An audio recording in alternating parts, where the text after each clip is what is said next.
and welcome to this session. And thanks, Kiran, for being here. Uh, Kiran has this really long and illustrious resume, which I'm not going to read. That's why I put it in the chat box so that all of you can read it at your own leisure. And I wanted to welcome Kiran to this session and tell her so that she can share her very inspiring story with us of how she started Sanjeevni. I don't, I've now not mentioned this before, but Sanjeevni was my the first time when I ever heard of this concept of counseling, and I thought of, oh, that sounds very interesting. Maybe it's something I would really like to do. Wow. And I had wanted to do psychology in college, and everybody said psychology se koi jobs nahi milte, economics karo. So I ended up doing economics. And anyway, I got back to psychology now, so I'm glad I did. Uh, so Kiran set up Sanjeevni and did many things after that, and then very recently set up Bembala in Whitefield, which is to support women survivors of domestic violence. And I'm going to ask Kiran to now share her journey with us. So thanks, Kiran, for being here. Thank you so much, Malika. And thank you for not reading out my background. And also, it's a real pleasure to be with all of you. I've deeply admired the energy and the love and the spirit of this group. Unfortunately, from the edge, because I've not physically been here and been caught up with other things, but constantly hearing from Rashmi and admiring your amazing communications. So I'm really honored and very grateful to have this space. And I hope this story is useful. When I was first called by Yumna, she said, what would you like to share? And I was a bit in a quandary. Should I share my 20 years work experience with the UN, working on various challenges of women and children's rights? But then I felt the Sanjeevni story, which is basically a story of my personal experience of discovering the magic of befriending, would be more interesting. It's a very old story. We're going back to 1975, but I still feel that it might be of interest to you as a human interest story, and then I'll add a little bit about how that stayed with me through my life and my work thereafter. But to start my story, I'm going to take you to 1953, to a small crypt in the center of London called St. Stephen's, Walbrook, where a young priest called Chad Barra, who was trained in counseling, and a very bright young priest, was working. And Chad one day got a call to do a burial ceremony for a 13-year-old girl in London. And when he went to the ceremony, he was horrified to find that this girl had committed suicide at 13. And he was more horrified when he found out the reason, which was that her parents were separated, she was very lonely, and she started her periods. And she was horrified with menstruating, and nobody had told her about it. She felt she was possessed by a demon, and she instantly took her life. It shook Chad to his bones, and he said, how is it possible that in the center of this large city, a child should suffer like this due to loneliness and no one to talk to, should take such an impulsive step? So he came back and he put a little tiny 2 lines in the newspaper saying, look, if anybody is lonely and wants to talk, you can call me, and put his number. He had no idea what he did, because the next day there was a queue of people outside his chapel. And he used his best ability, took on individual cases, supported them, and helped many people to rethink this impulsive, deep pain they had to end their life. One day a woman came, and she was very suicidal, very intelligent, and Chad spent 3 hours with her, trying every counseling skill and trick that he had been taught and knew. Tried his level best, but at the end she said, you've been very kind and so helpful, but I'm really not convinced, and I'm going to go now. And he was terrified. So he said, look, please don't go. Sit here, have a cup of tea. Let me take the next person, and I'll come back and talk to you again.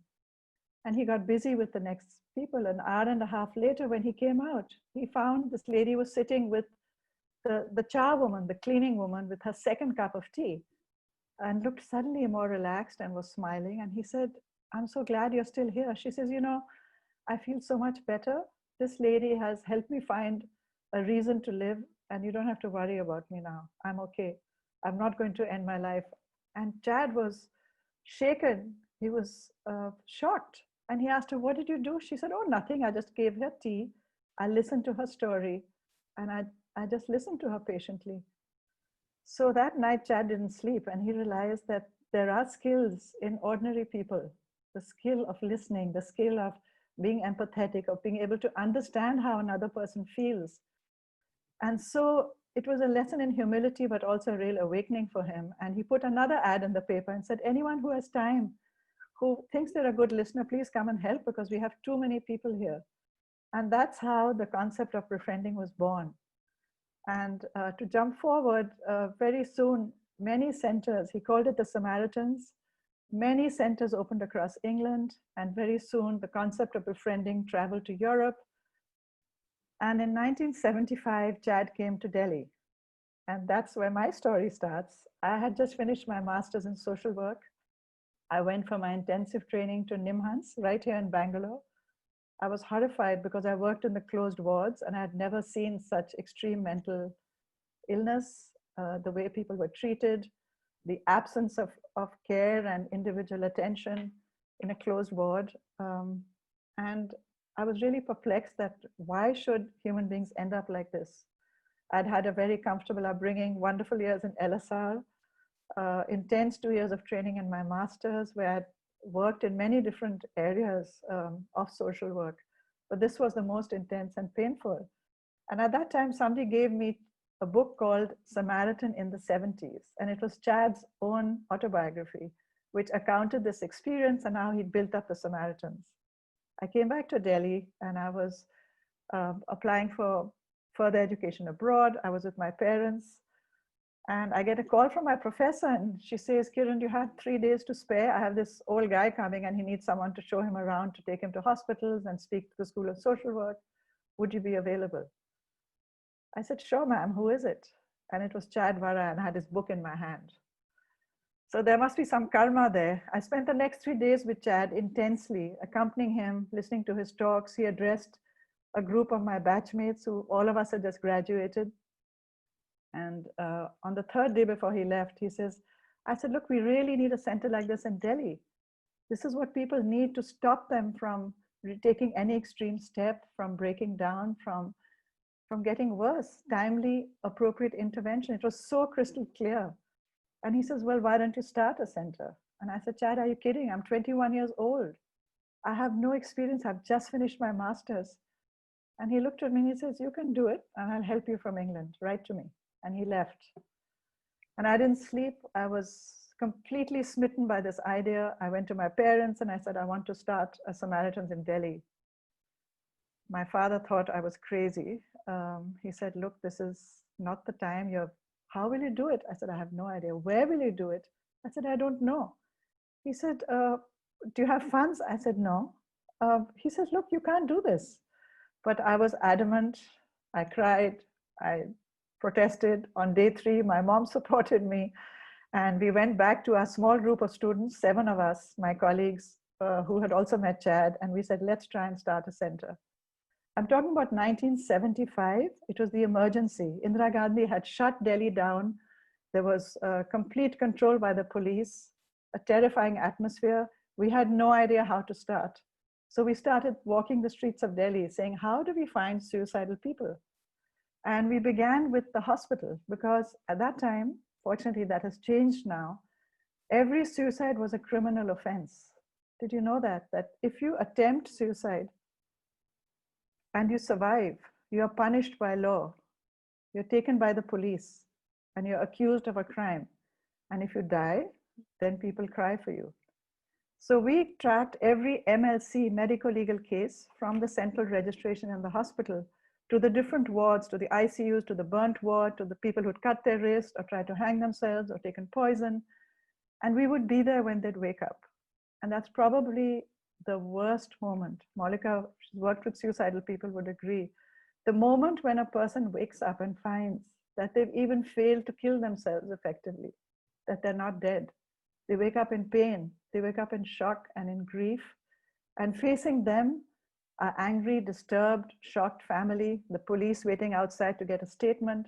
It's the most horrific moment for a person. So we would be there, support the family, help the person, and then spend time with them to try and help them reflect on what happened. And where did we start our center? This is a very interesting part of the story. I want to quickly share it.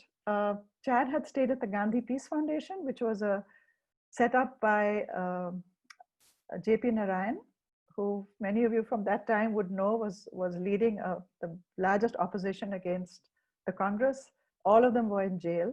So the Gandhi Peace Foundation and JP Narayan's house was lying vacant. And I went back then, I said, look, we need a place. We have all these suicidal people. We don't know where to meet them. We have no space and we need a place to talk to them. And to our shock, he said, look, we are all in jail. This place is empty. It looks like we can believe you. And we were given JP Narayan's house to start Sanjeevani. So that's where Sanjeevani was born, in his personal residence. And that's how we will bring people from the hospital to talk to us. 2 weeks later, Barkha Dutt's mother, Prabha Dutt, who was one of the top journalists at that time in the Statesman, heard about this young group of students trying to prevent suicide. She was very skeptical and very amused, but came to find out as a good journalist and quizzed us for 2 hours. We answered all her questions. The next day, it was on the front cover of the Statesman, 2 columns, Samaritans comes to Delhi. And we had no idea what the impact of this one article would be. That day when we went to the center, we almost ran away. We were terrified. There were 40 people waiting there, people with every kind of problem, not just suicidal, depressed, alcoholic, unwanted pregnancy, unhappy relationships, families with a mentally ill person, a person who had been rejected and thrown out, cases of abuse. Every imaginable problem was waiting there for us. We were 8 volunteers. And that shook us, and we realized that there's an enormous need. So we ran trainings over the weekend. Our professor helped us. We worked day and night. We increased our timings, and we just thought on our feet. We had no model to follow while the Samaritans were so far away. And I'm going to move the story faster now. We had to move out of Gandhi Peace Foundation due to the political pressure. Intelligence was saying, this is all rubbish. This suicide is a cover. There must be something else behind this group. Because it was such an alien concept in the mid-70s, where there were hardly any services on mental health. And nobody really talked about problems outside their own family. There was so much stigma. So we moved to Bharati Vidya Bhavan, where we were given a corridor, and Sanjeevani operated out of a box closed. We would take out our partitions, take out our telephone, open our register, and we had floods of people coming, more training of volunteers. And this is when things got really intense. We received a lot of severely suicidal people. A lot of writing was done about Sanjeevani in the newspapers, in magazines, on television, on the radio. We had a man who ran away from Bhopal, extremely suicidal, jumped on a train not knowing where to go, bought samosas, and the samosa packet had an article in Hindi on Sanjeevani. And he clung to that, got off the New Delhi railway station and came and collapsed at our door. We had, unfortunately, a suicide attempt right at our premises. And Kiran Bhatia was a young officer at that time and came to investigate the case. And she and I worked very closely together after that, referring cases to each other. So we had some very difficult times. And during this time, we realized that we are very interdependent on other agencies. We learned the concept of referral in our 2nd, 3rd year. And we worked hard to get a group of volunteers to develop the first referral directory of Delhi, where we rang up and quizzed and did a treasure hunt in Delhi of agencies for shelter, for psychiatric help, for medical help, for financial help, because none of this, we were very clear that we only listened and gave emotional support. We were the first group to receive a grant from the Women's Ministry. I don't know if many of you knew Bhaskar Ghosh. He was the person who was fascinated with our work because of its innovation, and the Lieutenant Governor gave us the very first premises at 1 rupee rent in the DD accommodation under the Defense Colony flyover, where Sanjeevani still exists. We doubled our timings. We also realized that we had so many people coming to us with other problems aside from suicide, and there was nowhere for them to go. So at that time, we just responded to the huge needs that came to us. We opened a day center for people who were mentally ill. It was a very audacious, brave, now when I look back, a very crazy thing to do, but we ran a day center for chronic schizophrenics. We did therapy, anger therapy, art therapy. Barry John ran workshops for us. We used all kinds of different techniques to help them be engaged, and gave emotional support to the families. Our support then was telephone, visiting, and correspondence. And then we also got land from the Lieutenant Governor and built the Sanjeevani building in the Kutub institutional area. So over the 10-year period, our work grew enormously. We started a huge community outreach program because we realized that prevention and information is key, which is even the case now.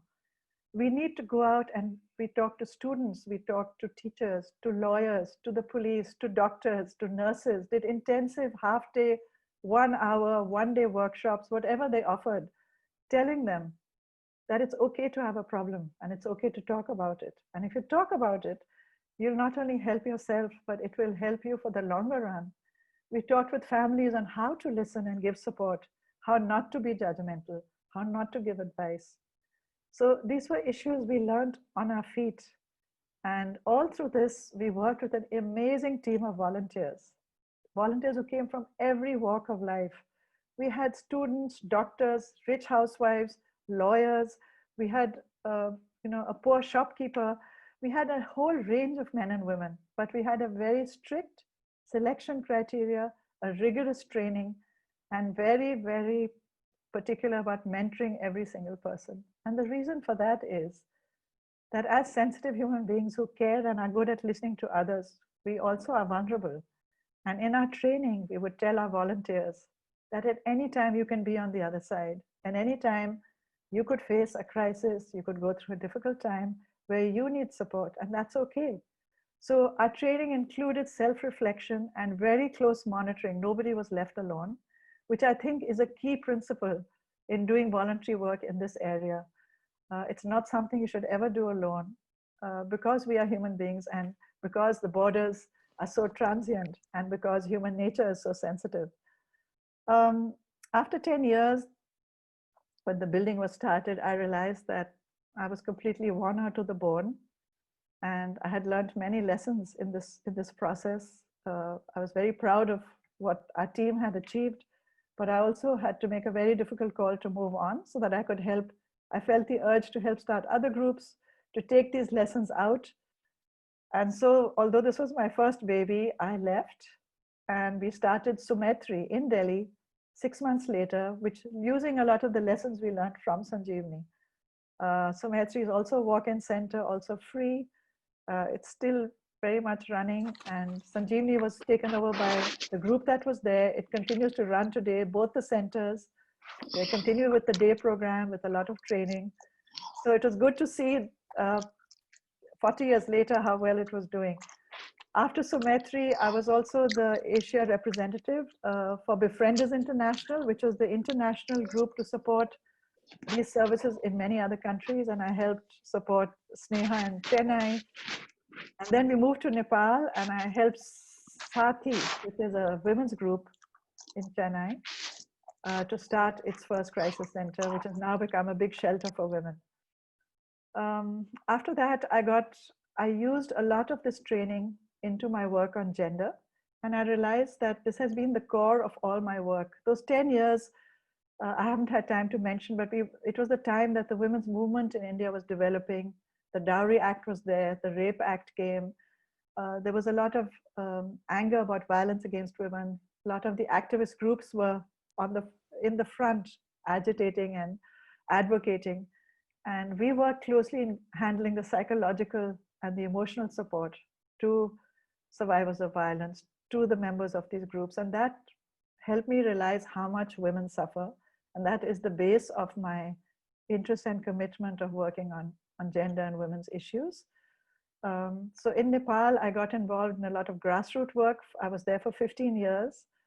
And I worked intensely on gender issues, both helping agencies to reflect on their gaps in how they deal with gender in their systems and policies, procedures. I did a lot of research and I did enormous training, from grassroots training to high-level training, on how individuals can reflect on issues of gender equity, social inclusion. And befriending is really at the core of that. So it never left me. Later in the UN, one of the key tasks where I could use befriending was in the work on emergencies and crises, which I spent a lot of time on. During the 10 years of the Maoist conflict in Nepal, we were very involved in working with the peacekeeping forces, in working with the many Nepalis who suffered due to the ongoing conflict. During the Bhuj earthquake in Gujarat, I was sent by UNICEF as to lead the response to children. And the whole program that we designed was centered on psychosocial support to children, because we had 70,000 children who were in the rubble, many without parents, how to start schooling for them. We started school out of the box, which is the UNICEF method, and we used psychosocial training for the teachers to be able to support the children in this crazy, impossible life situation they were in.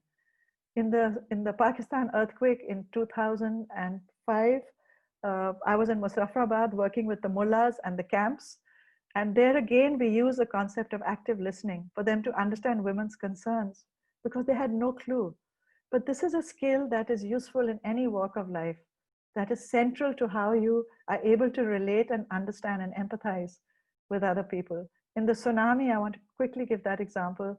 I was in Sri Lanka 5 days after the tsunami hit, working with the women's groups on creating safe spaces for women.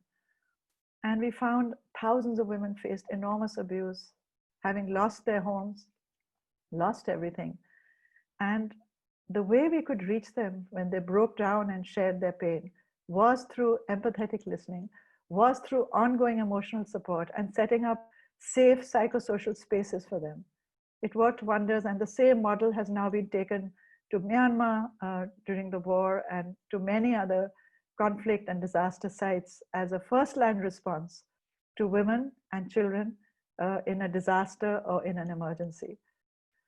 I did a lot of work on using this technique in the health sector, working especially on violence against women. That has been my main work in the last 5-6 years, where we've tried to look at how healthcare providers, who are often the first contact for people who are depressed, people who are suicidal, people who faced violence, how can they ask the question appropriately? How can they treat the person, not just the manifestation of the injury? And for this, WHO has developed a marvelous module, which I was fortunate to be part of at the global level, which has now been rolled out in hundreds of countries, and which is now a directive to healthcare providers. And we hope to introduce that here as well.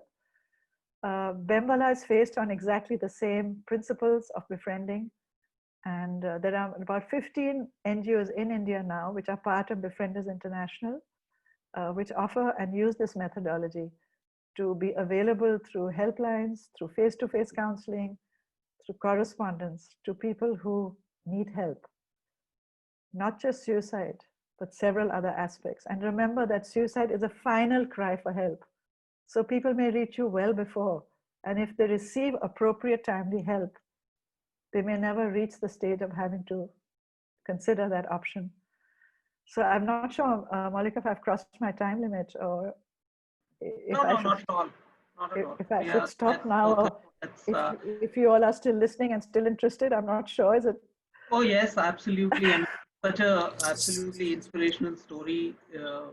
So if you want to carry on, that's fine. I just want to say that this methodology and this technique exists in hundreds of people who are doing this quietly without any visibility.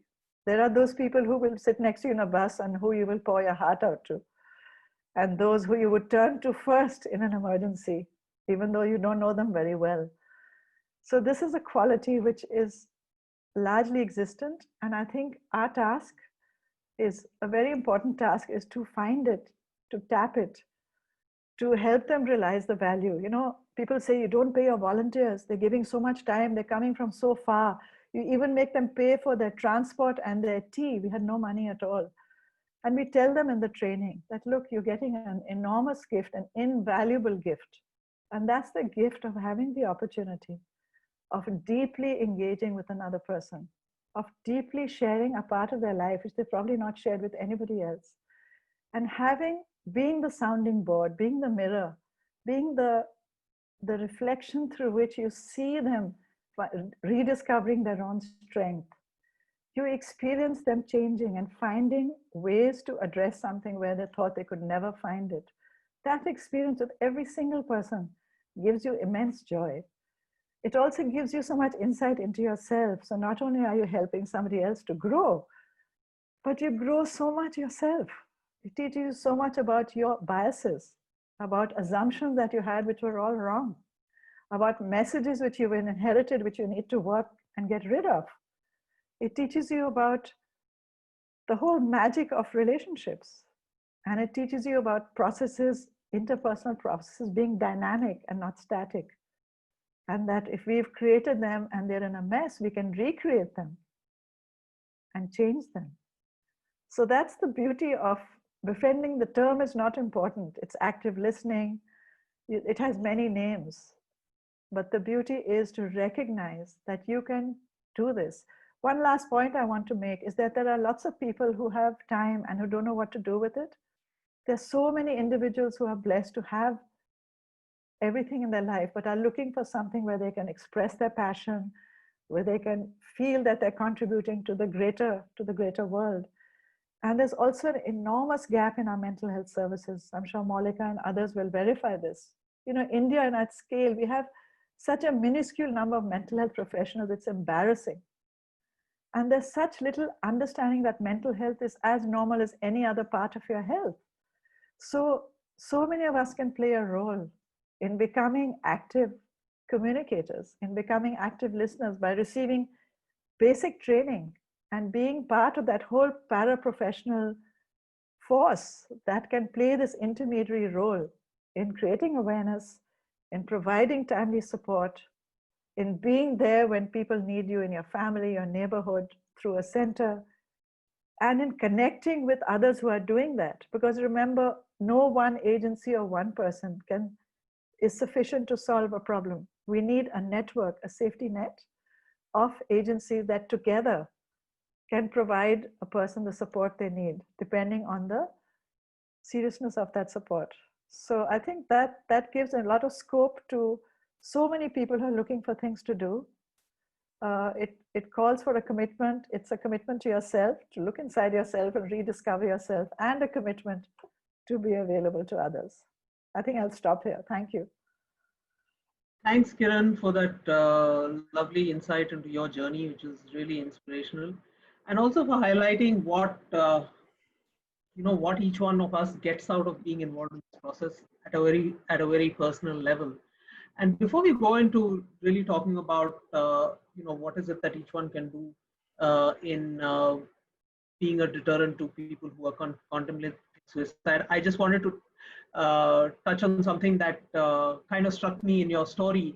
Is this you set up Sanjeevani and then you moved on and set up Sumaitri. And then you moved on, did Sati. other things, and you set up Bembala. And when I connected with you last, you told me you handed over Bembala and you now on to your next thing. And I'm like, wow, how do you create so many institutions and then walk away? It requires a special kind of person to be able to firstly build an institution and then be a serial institutional builder that you're not treating as your baby and hanging on to and just letting it go. And I thought that was something quite remarkable. Thank you. It's not easy because they are your babies and you're completely immersed in it. But I think I realized everyone has a mission. I think my mission is designing and creating. And it's never alone. It's always with a wonderful team. I've never done, none of this is to my credit alone. In Sanjeevani, we were 7, 8 of us who worked day and night. In Bembala now, we have a wonderful team that is running with it. Same, Sati has become a massive institution. Sneha has been running 40 years, led by a fantastic psychiatrist. So you're just an instrument. It's never yours. That's an illusion. And it's good you have to just make sure that it's protected and that it's able to run forward, and you're always there for it. I'm a volunteer with Bembala and I'm there to help in any way that's required. I still help with training. I do duty once a week. Yeah, and having watched, I mean, of course, from the outside, just within a year, maybe a year and a half, you've sort of created Bembala from a non-existent thing to a concept to a institution that's now making a difference in the city, and that's truly remarkable. Thank you. So thanks for doing that for us. Suicide is something that's on top of the mind right now. Yes. Because of the recent suicide and every time there's a celebrity suicide, suddenly everybody's talking about it, and then it kind of dies a natural death. And I really wanted to focus this conversation away from that particular suicide and what happened there and what led to it, to what is it that each one of us can do to make sure that the next one in our community doesn't happen.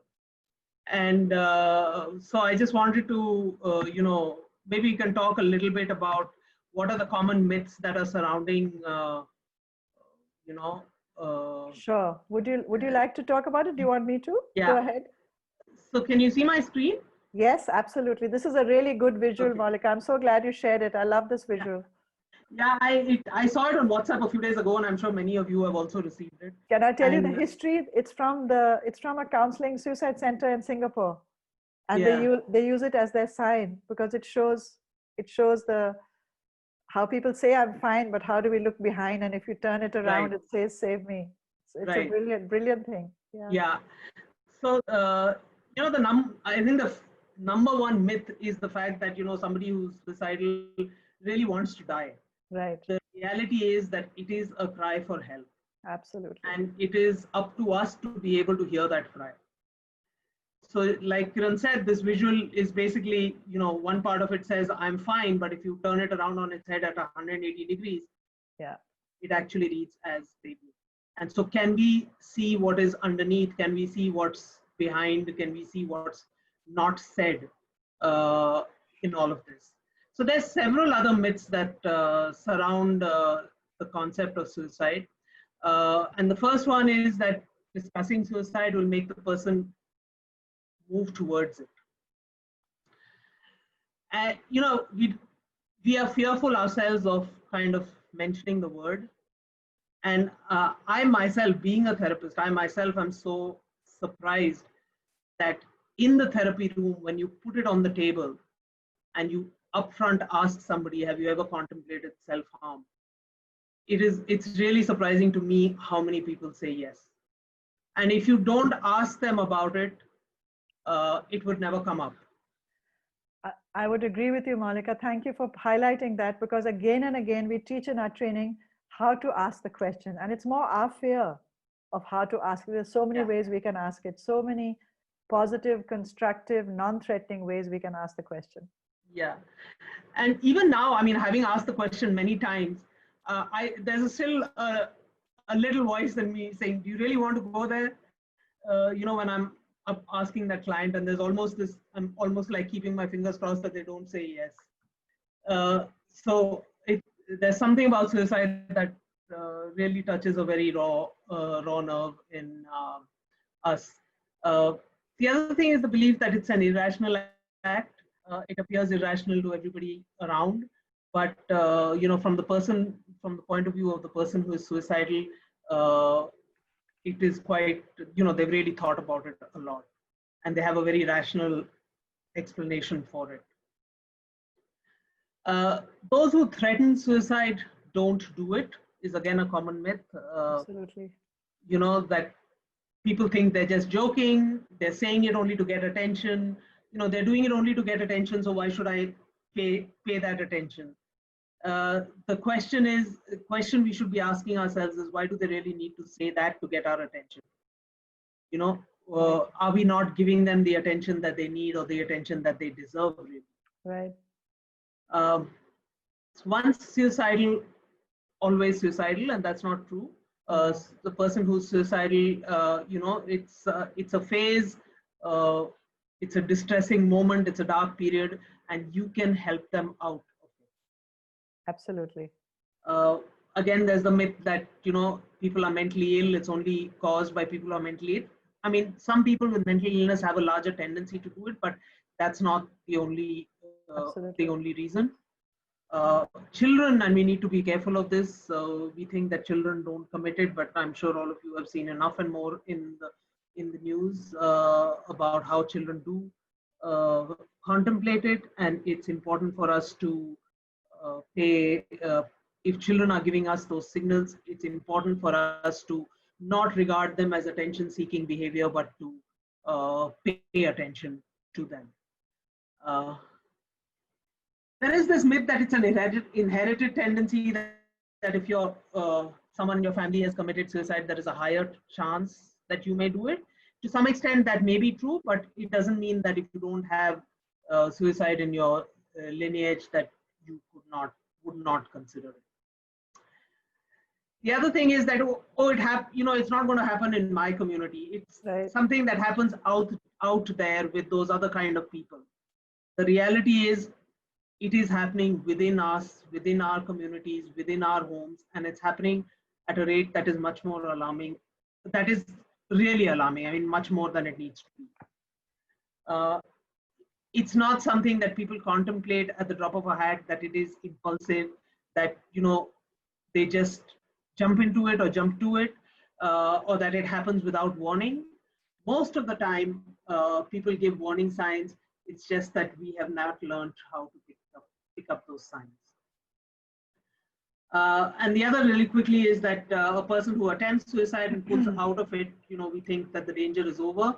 No, once a person has contemplated it, there is a higher chance that they would contemplate it again. So there is a greater need for us to be more watchful. And when a person starts, being generous and giving away their belongings, that is a sign that, we should be careful about. Anything you want to add here, Kiran? Sure. I think you've covered most of the points, and I think it's important. It's very much on people's mind, as you said right now.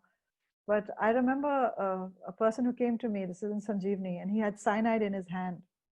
And he sat 6 hours in front of me with the cyanide in his hand. And he said, you tell me why I shouldn't take this. So people with a strong suicide ideation are still very ambivalent. The point that you made, I wanted to strengthen that point. And talking to them at the right time, helping them find answers within themselves can make them change their mind. So sounds very intense, but they often change their mind if you reach them on time. I think that's a very important point to remember, is that you don't give up on them, you stay with them. And so the risk of assessment, as this slide is showing, is important to learn. And we can do a training on this later, because this requires a lot of discussion. There are very good ways now for an intelligent human being to figure out and learn how to assess risks. And as the slide indicates, if a person has worked hard at organizing the means, has created a specific opportunity where they're likely not to be disturbed, has a well thought out plan which they've gone over in their mind several times, and does not have enough support or reason for there to be a deterrent, then the risks are higher. So for example, there's a big difference between a man who gives everything away, writes his will, travels every day to check the exact time of the train which he wants to go under. And he will be there. Now there's that 1% chance that he will not survive because he's so 99% sure he wants to end his life. With a woman who leaves the front door open, speaks about it over dinner the night before, gives a mild cut in her wrist 5 minutes before her husband is to enter the house. That's a loud cry for help. That's a way of saying, look, I just don't know what to do. This is my way of telling you that I can't cope anymore. So I think the risk assessment is very important.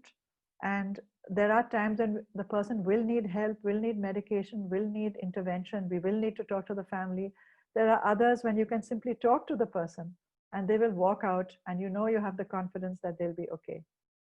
So yeah, this is very important. The ICU is a great tool that Monica is sharing, where you are able to identify the signs, you're able to make sure you can connect with the person, and you're able to understand together how you're going to tackle this.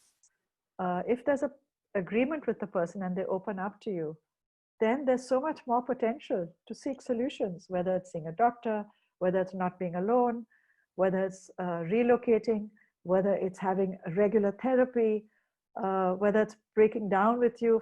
There's so many solutions the person will start seeking themselves once the anxiety and the pain clears and they feel supported.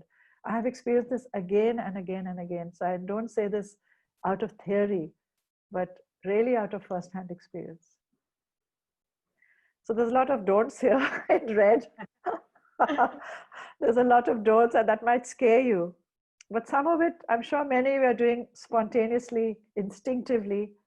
But also we do, when we panic, when we feel anxious about someone we care for, or when we are not confident, we do tend to have a lot of assumptions of how we should respond. We do tend to give a lot of advice. We do tend to tell them what to do and what not to do.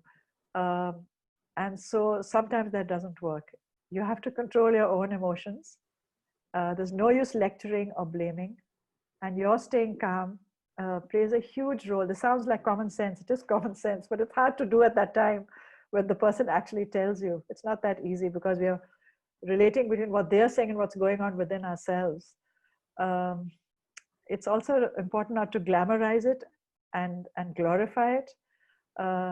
You have to be careful how you debate the pros and cons. The person may not be able to handle it that rationally. So you should know what conversation and what points you're going to say to that person. And challenging doesn't help, ridiculing doesn't help. So many men are told, now be a man, don't cry, be strong, be brave, that you're not a man. You can stand up to this, buck up. It's such a natural reaction in us because we think we're helping, but it really doesn't help. It's okay to be weak. It's okay for them to cry and tell you that they just can't cope anymore. You have to know how not to leave them unobserved, how not to give them advice, how to encourage them to share more of their negative, disturbing feelings, and how to support them in just the right amount, to watch them and yet give them space, to not leave them alone, and yet be there at a distance where they want, and to set up support systems. Monica, in case you want to add. Yeah, so I just want to add here, a metaphor that somebody had used, and I found it really powerful. It's like, the person who wants to commit suicide is on one side of the door, and you are on the other side of the door, right? What you need to do to really support them is not stand on your side of the door and pull them out. Right. You need to step into their door and walk out with them together. Wonderful. That's the best definition of empathy. That's real empathy. Right. So I think really what we need to do is keep our judgment aside, keep our perception of who they are and what their behavior is and what it means and what it doesn't mean outside of the conversation. Just be there, just listen. You don't need to speak. You need to give them that hope, and you need to be the deterrent that they need at that point of time. Absolutely. I just want to give an example that it's very risky for us to say, no, don't do it. And I've had this unfortunate experience. We were under the flyover and one of our suicidal people was sitting on the edge of the bridge above our center. And we were talking to him. We never told him don't jump. But passers-by came and said, "Are kya kar raha hai? Jump nahi karna, bilkul nahi." And he jumped. Fortunately, he was injured and we could take him to hospital. But you don't provoke by saying don't jump. Don't do it. That doesn't help. So you have to work with yourself, and through training and practice sessions, it's possible to reflect more on this and to get in touch with your own biases and assumptions on how you respond. But remember, the core is listening. If they know you're listening from your heart, it makes all the difference. Do I have a minute to share one tiny story? Yeah, sure. So I'm going to read this out to you. This is a story of Viktor Frankl, one of the greatest psychiatrists of the 20th century. He survived the death camps of the Nazis, and he wrote a book called Man's Search for Meaning. It's a life-changing book, so some of you should get it. Franklin told the story of a woman who called him in the middle of the night to calmly inform him that she was about to commit suicide. Franklin kept her on the phone and talked her through depression, giving her reason after reason to carry on living, and finally she promised she would not take her life and kept her word. When they met later, Franklin asked what reason had persuaded her to live. "Which reason that I gave you persuaded you?" "None of them," she told him. "What then influenced you to keep on living?" he asked. Her answer was simple. It was Franklin's willingness to listen to her in the middle of the night. A world in which there is someone readily ready to listen to another's pain. Is it the desktop upon which I attend my classes or desktop? Somebody, please mute your phone. Sorry, I'll read that again. A world in which there was someone ready to listen to another's pain seemed to her a world in which it was worthwhile to live. Often, it's not the brilliant argument that makes the difference. Sometimes the small act of listening is the greatest gift we can give. So let's try and be a good listener and make living worthwhile. Thank you. So we shared some, thanks Kiran, we shared some numbers on the screen, just as resource if anybody wants to share it with anyone. I also wanted to, feel free to send in any questions on the chat box. You can either unmute and ask, or you can put it on the chat box. I wanted to say a quick hi to Jaya, who's joined us today. Jaya, Hi, Kiran, Jaya. and I had done the first wellness series. Thank you, Jaya, for joining us. Yeah, lovely. Lovely to see you, Jay, after a long time. Jaya, you're on mute. We can't hear you. Jaya, we're sending a big hug to you. So good to see you. Wonderful. You're on mute. Oh, Okay, Jaya's. She's so cute. She's so cute. It's hard for her to get off the mute. Okay. Okay. So, any questions? Monica, when you're talking about Jaya, I have to tell you all and be very honest about it. When I was in the lowest of my life, she saved me. I was in a situation which was very bad. And one human being is Jaya. And today I want to honestly tell you all that she was there just listening to me, and that's it. And, wonderful. And Nilu, thank you so much, Nilu. No, you need to know. Thank You you. know to know this, that this lady just listened to me, gave me no solutions, told me that's your life. But she was there for me. And today, I really want to let you all know as Elsa that you really sometimes are at the low, though your life is going beautiful. You have everything going for you. But this lady, this Elsa, Elsa is the last thing. I didn't even know she's an Elsa till a few years ago. But I just want to share this. Kiran, Malika, and Auntie has been there for me like a rock. Oh, wonderful. Thank you very much. Thank you. Oh, Nilu, thank you so much. Thank you for sharing, Nilu.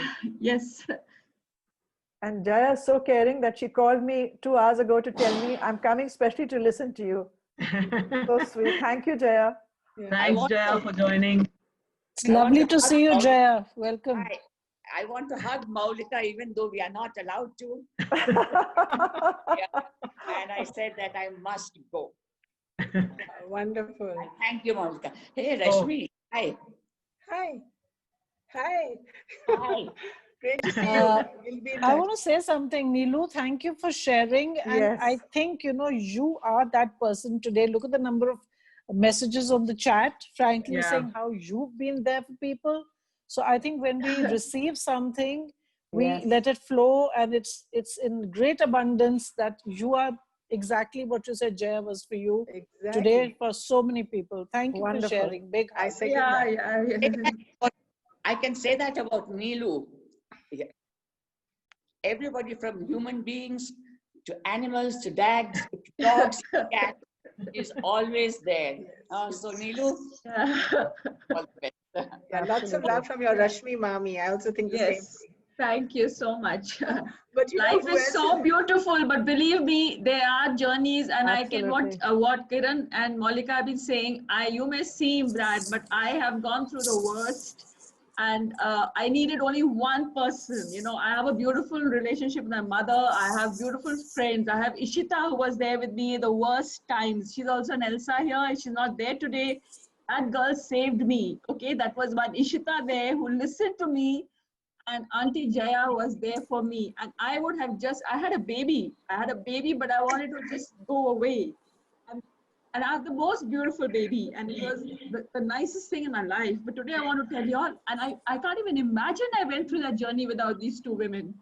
And I want to tell each one of you today, just talk to somebody, just pour your heart. Because Auntie taught me something, which was, if you have a problem, there is a solution. Absolutely. I'll never forget that statement. Whoever it may be, But when you have a problem, you have a solution. So sort it out. And it Right. worked. Yeah, thank you, Neelu. Thank you That's very the much. best affirmation of what we've been trying to say. Thank you, Neelu. Right. Thank you, so Neelu, much. for sharing. I don't have Also a hack. Thank you. some very old friends of Kiran's right here. There's Kumkum right there. Oh, wow. They've been friends forever. And Manju Jain and Kiran's sister, daughter is here, right? Amia. Thank you, Yeah, guys. from London. Yes, from London. And I they're also all want in to the say same- hi to Hi, Kumkum. Kumi, Kumkumad, thank you it's for been a coming. long while, She's also Kumi. an Elsa and the same work She's my as Kiran. special friend from school, from LSR, one of my best friends. Right. And thank you so much, Kumi, for being there. She was I've known her Sanjeevani. from Bombay, actually, so it's lovely to see her. I call her Kumkuma. It's awesome, small world. Kumi watched Sanjeevani being born and has been my close friend even through my social work days. Right. And Manju was very much in LSR and in school with us. Thank you, Manju, for joining. I'm going to ask you, Kiran, if you can speak to us at Sneha. And really, you have such a beautiful way of speaking and making everybody aware of this. And I'm definitely going to ask you to come and speak to us. Anytime, Jaya. Be a pleasure. It will be an honor. Thank you. Thank you. Thank you. I want to say something about Kiran. The first time I met her, and I also didn't know that Kiran was from LSR. And I don't even know Kiran, if you remember, but I was doing, at that time, starting gender training in Mysore and with government officers. Yes. And blasted us, and they just got, you know, and it was a horrible experience. And I heard that Kiran was coming to Mysore. I contacted her and I said, can I come and see you? And she said, I have no time during the day, but meet me at 7:30 in my hotel. So I met her there for a cup of tea. And the first thing I did was I told her, you know, I told her, you're a gender trainer and this is what happened to me. And she just calmed me down. This is the first time we had met. And she calmed me down. She says, have a cup of tea. And then she says, be prepared for this to happen all through your life. Okay. I don't remember that. But This is what happens when you become a gender trainer. This is how to deal with it. It was so beautiful, Kiran. I met you later, many years later in Nepal. But when my brother was treating your dad, I think. And but that experience was lovely. I still remember Kiran as being a very calm, wise influence at the time. When I think Kiran's face reflects that. No, she has this such a beautiful feel about, you know, when you talk to her, you can just feel the energy. I'm you very have that. No. And that smile. Don't forget the smile. Yeah, she has that, like, I think we all need a group hug after this. Oh, group hug, absolutely. Okay. So yeah, we can do a workshop again on suicide if people want that. We can also do one. I think we have so many. Kiran, Sanjani here. I just wanted to ask you one thing when you were talking, what I could make out is that it's better not to advise people who are really struggling, right? So they have to ask, they will ask you for advice all the time, and it's so tempting to give it. But remember, the decision has to be theirs, because anything they do, they have to be accountable for it. You can help them explore options and the pros and cons of those options, which is basically what we do. Help people. So basically, isn't when they're talking to us, say anybody who was talking and pouring out their heart, isn't it? Are they asking when they're pouring out? They obviously are looking for some reaction, right? Right? Yeah, they are begging for advice because they are lost and they don't know what to do. So that's what is. They get sometimes irritated in the process because they say, "Look, you're just playing back to me what I said to you." But the skill is. There's a technical term for it. It's called paraphrasing. What you basically do is play back what they said in different words, adding to the feeling. So they know that you've really understood what they're feeling and what they're thinking and what they're saying. And that process clears a lot of the confusion. And through that process of playing back and forth, they're able to have a clearer idea that if I do this, how would I feel? What would that do to me? If I do this, what would happen? Our job is to help them explore those options, not tell them what to do. Although it's so tempting sometimes. You want to say, don't be an idiot, don't stay in this relationship. But you can't do that because it's their life. And we have ethics in counseling. Monica and other counselors would agree on what's called self-determination and do no harm. And the core ethic is we don't have the right to decide something for another person's life, even though it's so tempting.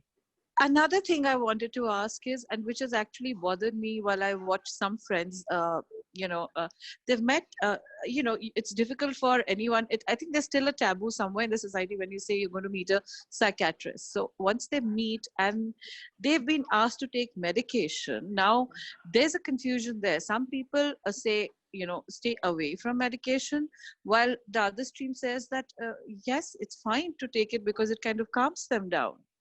How does it, I just wanted to know. I would love to react. Monica, do you want to go first on that one?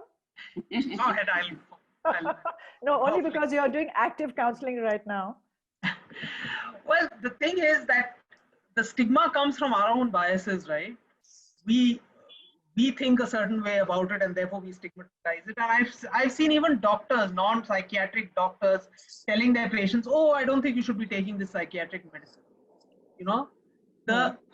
The reality is that, of course, the best case scenario is nobody has to take any medication for anything, whether it's diabetes or BP or anything. That's the best case scenario. But the reality is it's a trade-off you need to make between your quality of life and, that you will have without the medication and you will have with the medication. And sometimes you do need that medication to be able to be functional. So it really depends. It's, I think when somebody comes to you with suicidal ideation, what we as lay people can do is really listen to them and encourage them to overcome stigma, encourage them to get the help, maybe possibly even seek the person who's going to give them the help, maybe set up the appointment for them, maybe even accompany them and take them there, but get them that professional help. Absolutely. Okay, so because I think I talked about this friend nearly 2 years back, I think I had mentioned. I think you brought it up even in your session with us. Yeah. But what's happened is that it's been 2 years now, right? And the medication is still on and she just can't get off it. It just goes up and down. And I noticed end of the day, family just takes a person for granted. And there's only so much one can do because end of it, it's the immediate circle of, family is first, I think. Friends can only do so much. We try our best.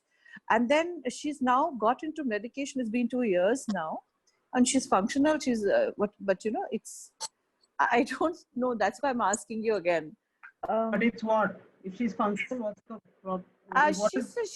She just, I think it's just, she's using it to keep her balance, I feel, So she can't give up. And the husband is kind of on her case about, you're becoming a druggie type, what I mean? No, but is she getting professional help in therapy? Because Yeah. The medication is from her psychiatrist. It goes up and down. No. But is she going to a counselor regularly? Yeah. Because it's okay to take the medication, but eventually, the medication will calm down and stabilize your chemicals. But ultimately, you have to learn to think a different way and explore what's happening within you and gain a different perspective. And that will happen in counseling. That will not happen with the psychiatrist. Yeah. Can I come in here? I'd like to make 2 points. I think there's a lot of stigma and bias about medication per se for mental health issues, which is not okay because it's our limitation of seeing mental health like any other disease. You don't protest if a heart patient takes medicines for 20 years or a diabetic patient takes medication for the rest of their life to control their insulin, or a person with some other disease takes medication. How come we don't react to that? They're also dependent on the drug. So the point is that there are some mental health issues which require chemical control of the chemical imbalance in their blood, like bipolar and several others. Schizophrenia. So Malika's right that counseling and emotional support, addressing the behavior is an important part of it that has to continue alongside. But very often our bias reacts to even giving the medicine and reacts to the effect of the medicine. After all, so many medicines have side effects for which we take other medicines, right? Please think of lots of medicines have side effects. Every medicine has some side effect or the other. And the idea is not to worry about dependence. The idea is to help strengthen the person's well-being, so they're able to reduce the medication depending on what illness or what mental health challenge they have. So I often tell people, if there's a stomach upset, you take a pill. If there's blood pressure issues, you never think twice. Why do you think twice about somebody who's depressed, clinically depressed? It could save a life. It helps them to gather the strength to work on themselves. That doesn't mean that medicine is the that's first exactly answer. what I'm watching. I'm just watching because I'm just too scared to give any view. So, I just thought I'll ask you, is it okay for her to continue? But I guess it is, I also think in mental health, every single case is unique. We can't generalize because there's so many elements involved. And I think seeing the correct doctor, because we also have a bias about going to a psychiatrist, as somebody mentioned. Going to a doctor and then taking all the factors into account will help us find the right balance between medication, therapy, support, yoga, emotional support from family, etc. Okay, thanks. So how are we doing? Wow, we're well past our time, aren't we? Yeah, we are well past our time. So I'll just thanks Kiran for a wonderful session. And I'll just hand it over to Vandana, who wants to take a minute to announce the next session. Thank you so much. Mike. Vandana, we can't hear you. Vandana, you're on mute. Oh, sorry. I keep muting myself, so I'm not disturbing everyone. But thank you so much, Kiran. That has left us so much food for thought, and the fact that how we can ourselves, as lay people also make the difference by being just empathetic. Malika, I loved your example of, the door and bringing in that way. Thank you for sharing that. Thank you for making the time for us, Kiran. Really, it means a lot. And for those of you who are here, Thursday, day after tomorrow, is our next ELSAConnect session. We have Geeti Kao, but she's actually Geeta, but one's used to calling her Geeti, so I'm addressing her as Geeti. And she has a very interesting topic. In fact, the title for her talk is, it's about a rolling stone that gathers some mass along the years. So Geeti is 1980 batch of LSR, and I'm going to leave her to, leave a little bit element of surprise in what she's going to talk about. But let me tell you, she's a finance whiz, and then, from IIM Cal, and she's lived in many countries. And, Vandana, yes, now you Geeti promised. I promised. Okay, but people need to know who you are, Geeti. So I'm going to leave it at that. Shukran, Geeti. Look forward to chatting up day after tomorrow. Me too. Same time. Thank you for the honor. Same time. Thank you very much. I will be there. Bye. Yeah, and thank you all for joining us today. Over to you, Monica. Thank you.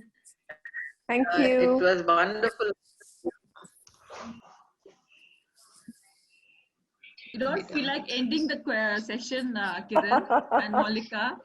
And it's so wonderful to see so many new faces. Auntie Jaya, please join us if you're still there. Come for all the sessions. It will be wonderful. Okay, I think they're asking for the list of references. We can share it on the chat group. Okay, then bye-bye. I also want to add one little thing here that, not every session is recorded. So it's, though you do get to see the recordings, it's great if you come and, attend them so that you get the first-hand experience. And we look forward to engaging more and more of you going ahead. Thank you.